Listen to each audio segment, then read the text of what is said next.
Welcome to the Transformation Leaders Podcast. I'm Tony Lockwood and I'm delighted you have joined me on this latest episode.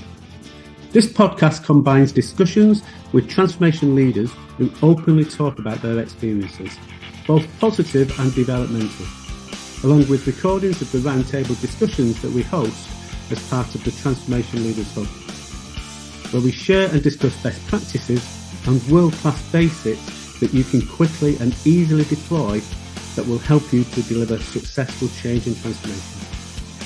Please do subscribe to the show.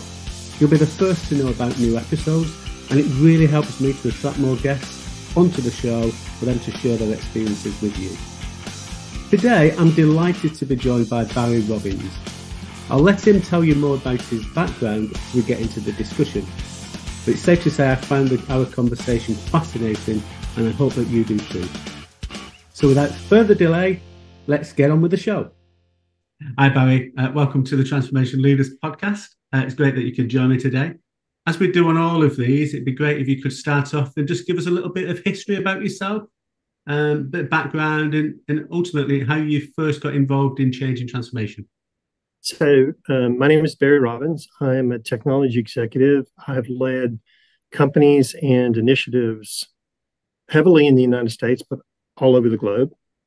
I got started in transformation when I was thrown in by IBM, who I worked for at the time, to a situation where it wasn't exactly healthy. And I realized that it wasn't about the technology. Honestly, it was about the people, the process, the organization. It was about the wrappers of the technology that were dysfunctional, and that I needed to correct them before the technology could deliver. And as part of that, I realized I needed to help lead people through change, as in organizational change management, and lead individuals through the transition into a new environment, as in change transition. So more William Bridges than Cotter. So that's kind of how I got started. And, you tend to learn better from fire a lot of times than you do if everything's smooth and perfectly rolling. And so for the next 20 years, I've kind of been going into organizations for that purpose.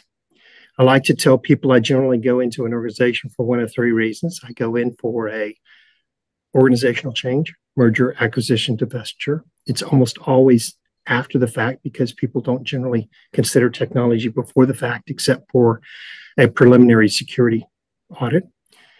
The second reason is a market change. A company's going from fast to slow growth, slow to fast growth. They're at an inflection point. And the third reason is they're trying to inculcate technology into their products and services.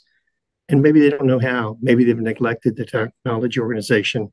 Maybe there's barriers or obstacles in their processes, organization, people, or even they're making the wrong technology decisions.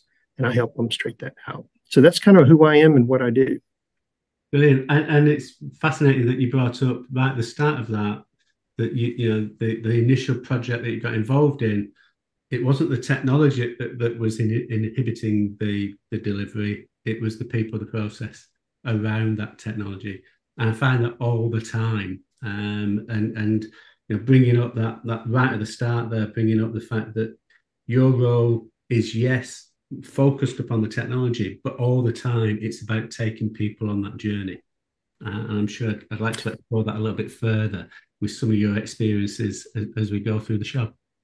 So even when the challenge is, let's say they have a bad piece of technology or antiquated or legacy piece of technology that's not been modernized, the underlying challenge is generally the technology. It was a decision not to refresh, not to update, not to invest, or to invest poorly. So even those symptoms aren't generally about the technology so much as it about the wrapper. Yes. Yeah. And I think what I've also found is that, especially with legacy technology, it's been customized so much that actually trying to unweave and disconnect all the things that have been bolted onto it is almost a bit, oh my God, how can we do this? I was talking to someone a couple of years ago now that was a technology lead in one of the banks I'd previously worked with, sort of 15, 20 years ago. And they were trying to do a separation of part of the bank and sell it off to another bank. And that overall program, which was strategically important, not just for the bank, but for the UK government, who had stepped in to ensure that the bank didn't fall over in the crash in 2008. That whole program failed because they weren't able to unravel all of the legacy issues and legacy systems and legacy processes that had been built onto the technology.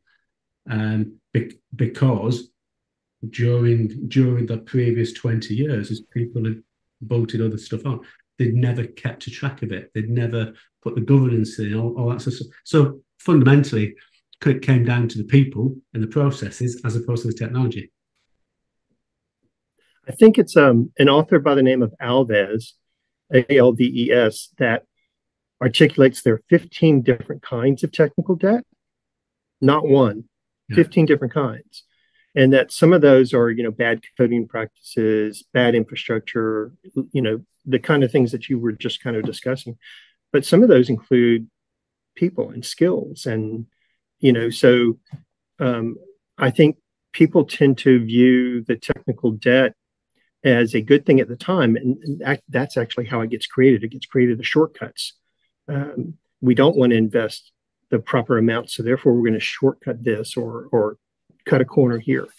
And you end up paying for that later. And if you're not willing to make that future payment, then it kind of paints you in a corner. Yes, absolutely. And I've also found that a lot of challenges, not necessarily in terms of the hardware, the technical aspects. It's the data and having access and being able to transition the data from one system to the next. What sort of experience have you had around that? So the largest challenges we've had, honestly, is about the rationalization and normalization of data from different systems. Yeah. So the different disparate systems, you create something as simple as a date, right? And you create it in different formats, maybe because one format grew up in the US and one format grew up in the EU or the UK or whoever, right? So you end up with different date formats that you have to rationalize. Now, apply that to all the different possible permutations of addresses where people have abbreviations or they format them different in the different countries, and then you have to rationalize that to a particular format. I think the data rationalization normalization is the largest barrier to data analytics, business intelligence, data innovation. And most of that is created because of the way that we collect data in different systems, and that they weren't normalized at the time of creation because of acquisition, because of whatever. So yeah, it applies even on the data front. Yeah, I've been working in an organization recently, and different parts of the business spoke about a specific element as if they were talking about the same thing. But when you actually started to peel back the onion to get a clarity about whether or not we were really talking about a red apple versus a red apple, they weren't. They were measuring things in a different way, and senior management were looking to make some big investment decisions based upon these sort of comparison cost base of the two sides of the organization.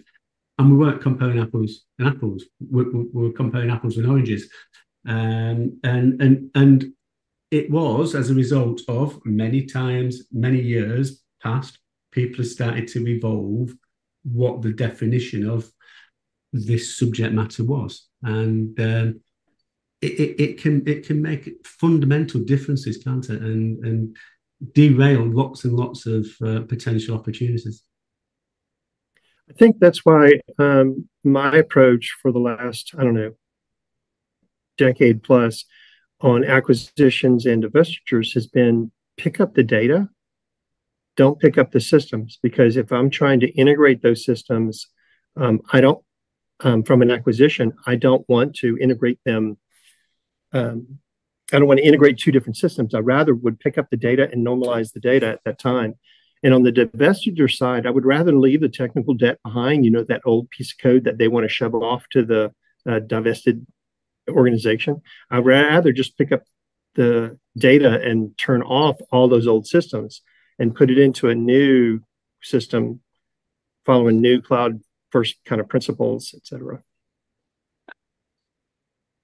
And how often are you able to do that?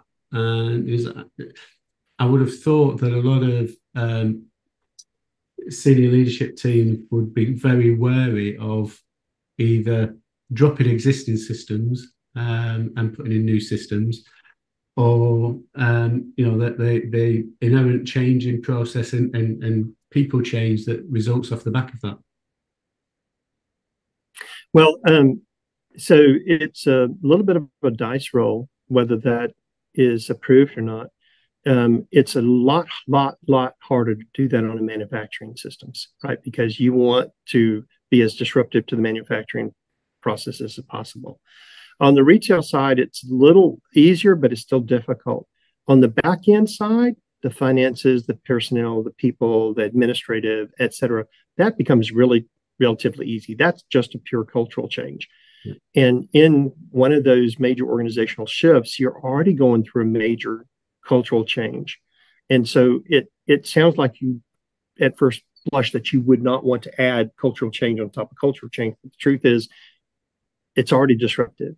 Now's the time to do it, right? It's not seen as an incremental change. It's seen as part of the single change. And so it's actually easier to manage through that than you would think by adding both of those together into a single change. Good. That's interesting. I think one of the challenges a lot of organizations that have merged or acquired, that the bringing together those two cultures on the people side is always challenging, and trying to create a new culture for the combined entity is probably the way forward, as opposed to saying we've taken you over, you're now part of us, and you've got to adapt your ways and thought processes to the way that we work.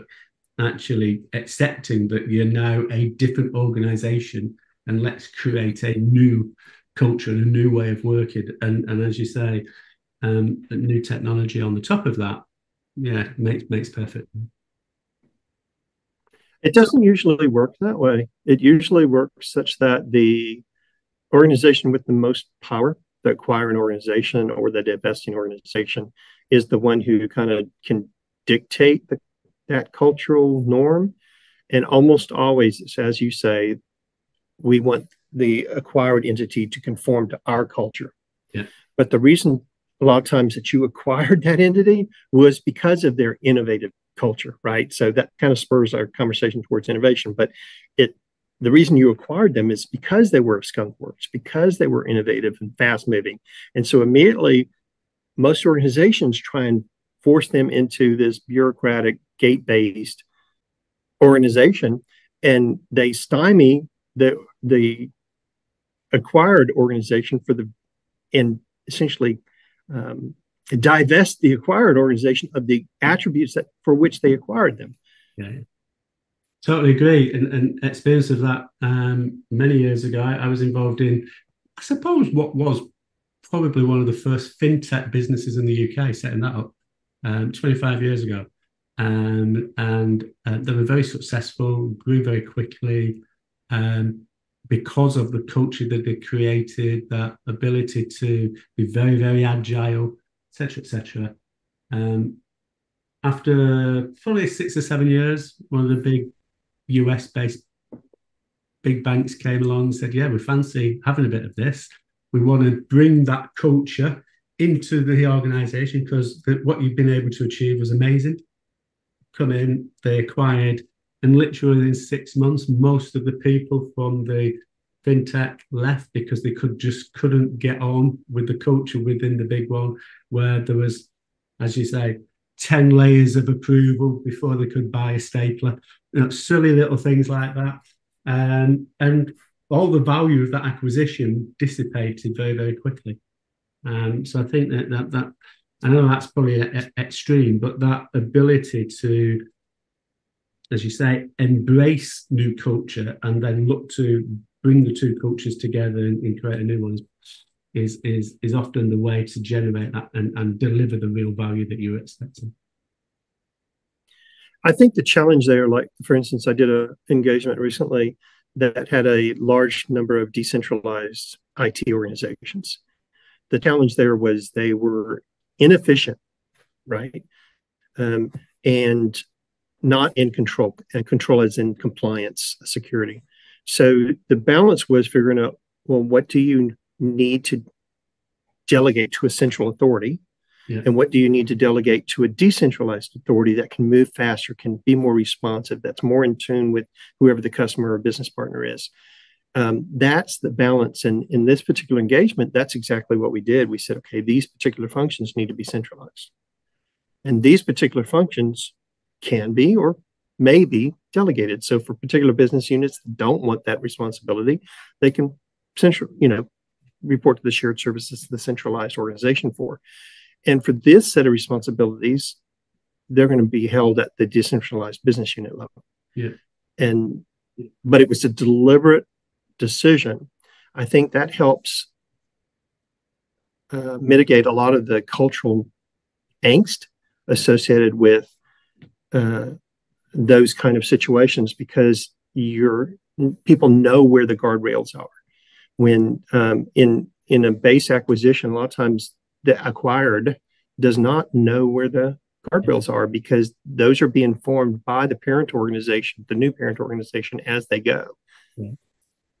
Yeah, and I think, I'm in the process of building out a transformation leaders body of knowledge, and we've created a transformation canvas. And the first 4 elements of the 9 elements of the canvas are all about establishing the roadmap. And that looks at that vision, getting clarity about why we're doing the change and what it is. Let's understand what that means from a business model perspective and operating model perspective. And also, what does it take in relation to technology and that innovation moving forward? But the key thing is getting clarity around that and consistent understanding of that, and communicating that, and getting people to buy into it. And if they're not going to buy into it, manage them through the process. Either sometimes they've got to leave, or sometimes you've got to put more effort into bringing them on board. But as you said right at the start, taking them on that journey. But it all starts by having that clarity, as you said, the guardrails of what it is that you're going to do, and why you're doing it. I think it tends to be one of the main approaches that you can actually get people to get on board with you. Once they understand the why, as opposed to what a lot of people just talk about is the how we're going to do it or what we're going to change. Let's focus in on the why. That tends to make a big difference for people. I've never stepped into an organization that actually had a strategy. Yeah. They may have had a vision. They may have had a set of a portfolio of initiatives, but they never none of them have had a comprehensive strategy. Mm-hmm. And so I tend to articulate it, kind of think of it as a wheel, and there's a bunch of different spokes, and it has to start with that vision, right? And actually, before the vision, I argue that it starts with values. That if you don't have consensus on what the values of your organization be, then those will morph over time, which derails your strategy. So, but I tend to articulate it when I get to the point where it's been developed. We've gotten input from all the different stakeholders, lateral and horizontal and vertical. Then I tend to articulate it. There's a burning platform. This is the reason that we have to move, right? The old MBA term. And then I articulate there's a heavenly vision. And between the two, there's a bunch of stops. There's a bunch of crossroads and decision points. And that heavenly vision may morph a little bit, but this is where we're trying to head to. And these are the stops that we see on the way. That helps, I think, from an organizational change management, helps people to buy into the change and move forward and get on board with the change and leave behind the tightness that on which they held the old, right? It doesn't help everybody. You still got 20 to 30% who are either blockers deliberately because they don't want any part of that, right? Which you need to essentially argue, should they be on the bus at all? Or they're individuals who have to be helped through the grieving, the mourning process, right? Stages of grief, to let go of what was their baby, what was beautiful at the time, but is not now, is maybe a hindrance. to action. So I tend to articulate it in those two different ways. And I think that's what brings an organization forward out of previous state to future state. Yeah, no, absolutely. Totally agree with that. Transformations, by definition, tend to be big things, tend to be multi-year things. And taking that people on that journey over a long period of time creates challenges. What do you do to try to maintain that momentum as you go through those bigger transformations? Honestly, communication is the key. If you have to have a communication with the organization. Remember why we're doing this, right? Remember that ugly baby. Remember that ugly situation that we were trying to leave. We tend to forget pain. So sometimes we have to be reminded about the pain, but we also have to be reminded about what we're walking towards, right? Because there's a trough of despair. There's a desert that we're walking through in the middle of that people have to be reminded that we're not in here. We're not in this journey to get to this trough of despair, to get to this desert. We're in this journey to cross the desert into, whatever that heavenly vision, that promised land, that future is. And so I think communication is the big key. The other thing is, it's not necessarily a popular discussion, but sometimes the leaders are the right leaders for the right time, but not the right leaders for the next time. Right? Sometimes you've got a leader who can step you out of the old, but not step you into the new. Sometimes you've got a leader who can step you into the new, but can't step you out of the old. So sometimes you have to evaluate how as part of your strategic plan, what is your strategic plan for your leadership? Because some people will have great operational run skills, but not the transformation skills, or they have great transformation skills, but once they've transformed, they can't run. So I think you have to take a look at that as well, because I think a lot of times where we fail is either one of those two things. We either fail in the continual communication, right, and feedback loops, or we fail on the leader is the wrong leader to take the next step. They were the right leader for this step and not the next. Yeah, I think seeing it in almost those three compartments is really insightful. So you've got your compartment one, which was the as is, where we moving from, and compartment three is where we're moving towards. But actually, there's a space in the middle, the desert, that compartment that you've got to go through, and there will be some people that won't be able to live in all three compartments, and there'll be people that you need to introduce into the business to get you through from one compartment to the next, and accept that and see it as an opportunity for people, and the people within the business to see it as an opportunity. Interestingly enough, if you asked me the first question I asked you about how did you first get into transformation, I was working in a bank. We brought McKinsey's in. McKinsey's worked out what the new bank should look like. And I was fortunate enough to get involved in the program, the change program, the transformation program, and running projects as a internal subject matter expert type of person. 3 years later, went back into steady state banking and realized very quickly that I like change and transformation more than banking. But I to some extent, I'd worked in compartment one. I'd then heavily got involved in two. But when we got to three, it's like, I don't want this anymore. I'm quite happy being in compartment two. And it's good for people to understand that, isn't it? And getting that perspective on things.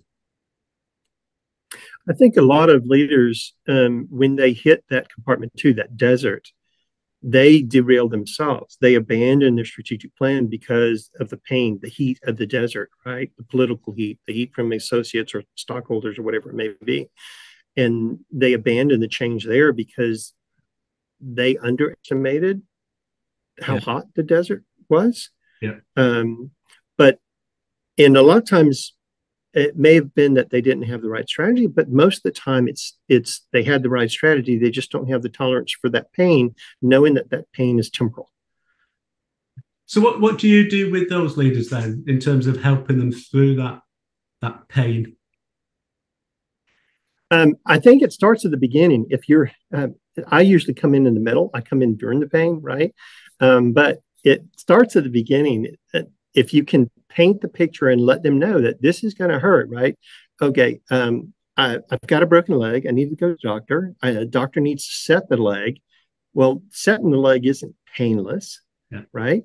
The healing process of the leg is not painless. I can't just go from broken leg to healed leg overnight. There's this middle painful process.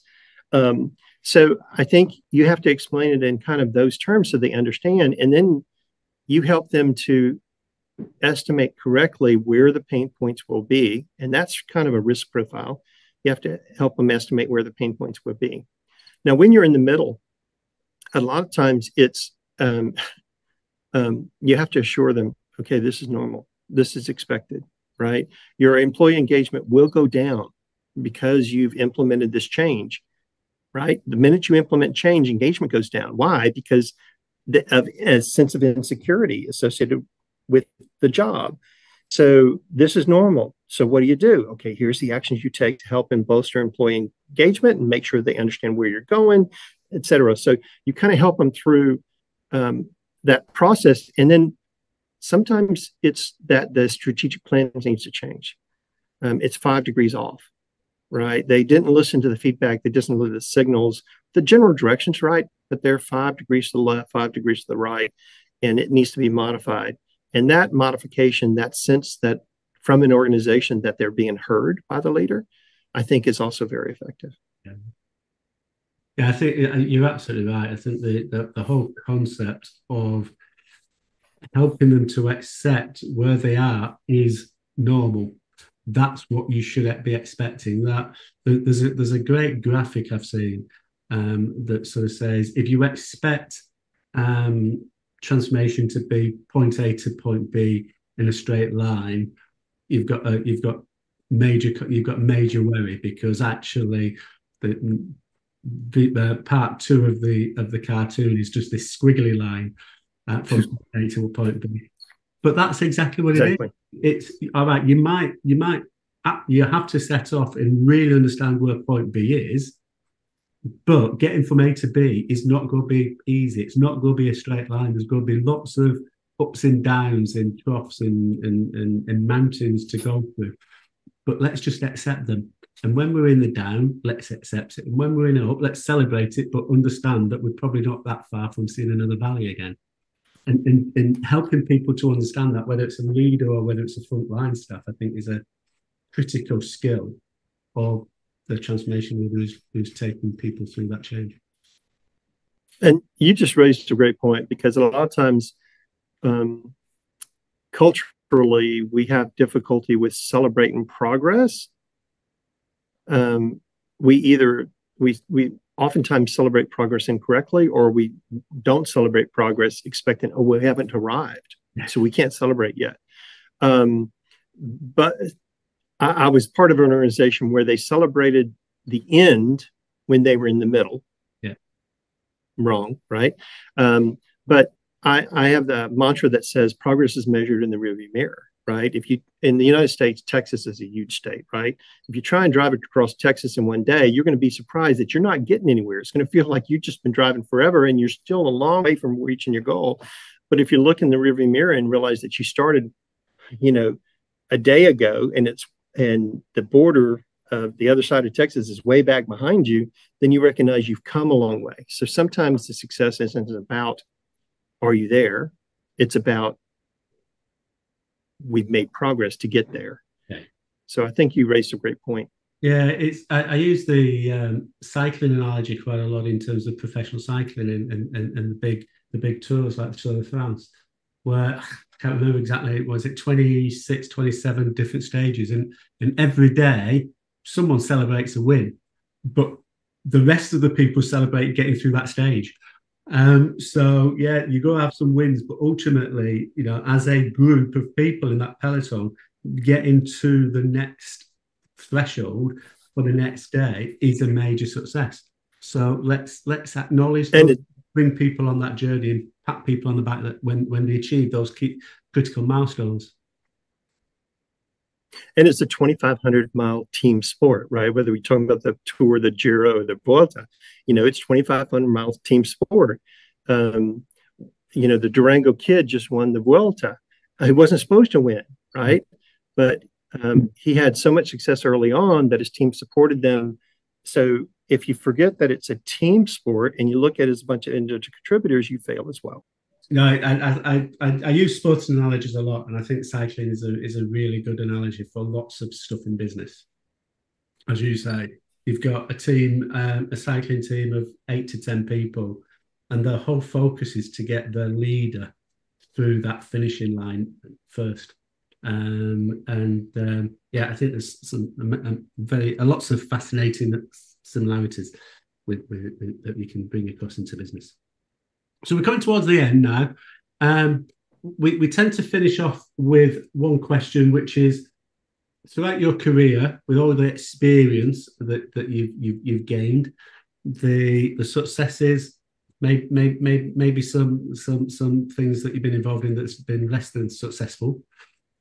If you could sort of boil all that down to just one core takeaway that you want to leave the listeners with today, what would that one thing be in the context of change and transformation?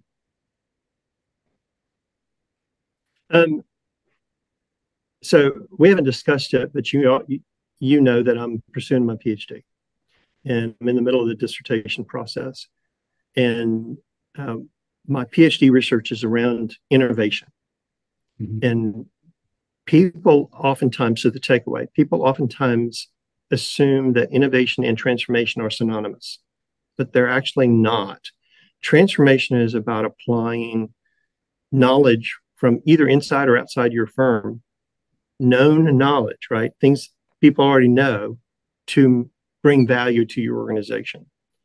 Innovation is about inventing. It's about novel. It's about something that's unknown. And the organizational dynamics that are required to foster innovation and the organizational dynamics required to foster transformation aren't the same. Mm.